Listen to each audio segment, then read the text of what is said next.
Naman sa inyo kung paano mag-transfer ng money or pondo from wallet to wallet, no? Member to member transfer. Actually, walang charges yan, ha? Wala kang babayaran na fee. Napakabilis mag-transfer, no? From member to member. So, ganito lang yan. Okay, kung titingnan nyo, dito kailangan ko mag-transfer sa D-wallet ng member na mag-upgrade ng $15. And dito naman sa PIN wallet, kailangan ko i-transfer sa kanya ang $35. So, $50 is 2 boxes yun, no? Pang-upgrade niya. So, ang gagawin ko, pupunta lang ako dito sa, ayan o, dito sa transaction, makikita nyo dyan, transfer. Ayan. So, ganyan ang itsura. Zoom in uli natin. Ita-transfer ko yan kay yung name ng another member, no? Kung gusto mo naman myself, ayan yung sinasabi ko sa inyo, from cash wallet to PIN wallet, pwede kang gumawa nun, no? Pero ngayon, kailangan natin mag-transfer kay John Mark. So, lalagay ko dito yung username nung tra-transferan ko. Kiklik ko yung others. Yan. So, ito type ko dyan, John Mark. Yan.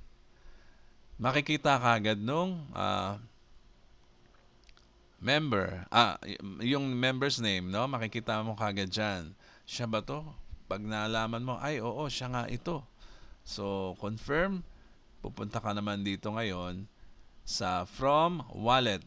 Ita-transfer mo ba sa D-wallet to D-wallet ni John Mark? Yes, yung 15 ita-transfer natin sa kanya. Okay? Kagaya nung previous presentation ko, kailangan niya kasi mag-upgrade ng dalawang box ng product para maging silver, no? So, 750 is 15. So, unahin muna natin lagyan siya ng D-wallet kasi kailangan meron siyang 15 sa D-wallet niya. And then, ito, remarks, kahit ano ilagay niyo dyan. Dito naman, lagay ko na lang John Mark para meron tayong ano.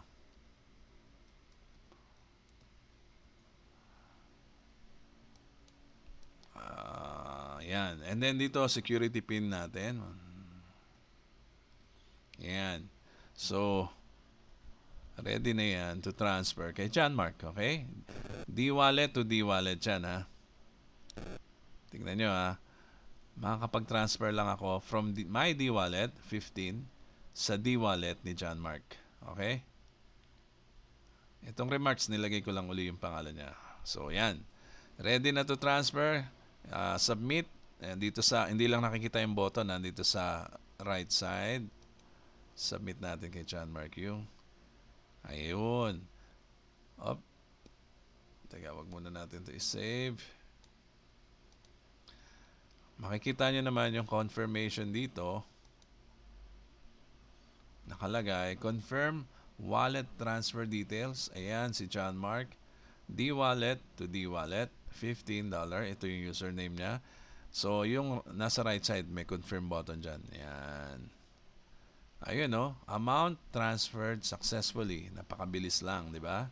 So, meron na siyang $15 sa D-wallet. Ngayon, nawala na yung D-wallet dito kung sino nag-transfer sa kanya, no? Yung amount na 15 dito kanina. Next, babawasan natin to ng $35 para kay John Mark ulit. Okay, bababa tayo dito. Make new transfer again.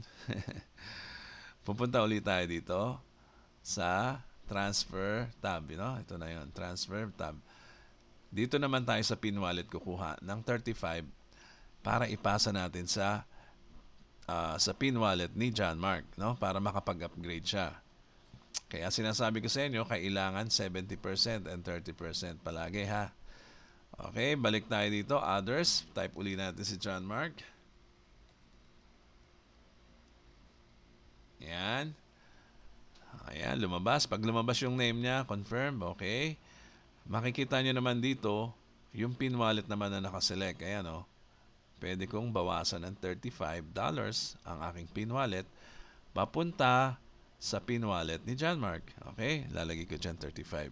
Kasi na-encash ko na eh. Bali yung cash ni John Mark na binayad sa akin, kunyari ako yung sponsor, kunwari lang naman imbes na ibabayad ko sa company, edi ibulsa ko na lang dahil meron naman akong pang palit dito, di ba? So instant withdrawal ka diyan, no? Nagkaroon ka kagad ng instant withdrawal na wala ng mga extra fee na binabayaran. Okay? Ang pinaka-extra fee lang natin, yung service nung stockist natin, yan, maliit lang yun. Okay, yun lang. Anyway, so yan, 35, ready to transfer. Puntahan natin yung button dito sa kanan. Hindi lang nakikita sa screen. Okay, submit. Confirm. Uy! Teka. Yung description. Sorry, John Mark na lang. Nagkamali ako ng kasi kailangan natin i-type to eh. Yung PIN number, okay? So dito, lagay na lang ulit natin si John Mark. Yan. John Mark. Upgrade na lang. Ganyan. Yan. Okay, tinama ko lang yung security pin. Hindi, sumablay tayo doon. Okay, okay lang. So, submit natin ulit. Kasi every time na nag-refresh ka ng page o reload, nawawala yung pin mo na tama. Okay? Para security. Submit. Ayun, no? Nakita nyo? Tingnan natin ulit. Ayan, no? Nakalagay from my PIN wallet, yung nagta-transfer sa Transferan PIN wallet din tapasok. So, $35 pang upgrade ni John Mark. Okay, so confirm. Nandito sa right side, hindi nakikita. Success. Ayan, amount transferred successfully. Ayan, ayan. So, makikita nyo, yung PIN wallet ko, nabawasan ng 35. Di ba? Tama ba? Yan, tama. 35 nga nabawas. So, ganyan lang mag-transfer from wallet to wallet, member to member sa Diva Secret dashboard na walang kahirap-hirap at mako-convert mo pa sa cash yung binayad ng member. Parang sarili mo talagang business ito eh.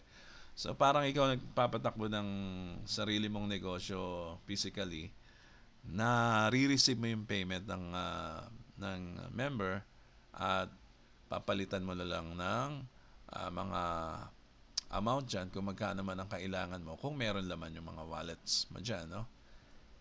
Nako-convert mo kagad into cash instantly. Okay? So, yan lang po muna. Ito po si Edgy Garcia. Maraming salamat po.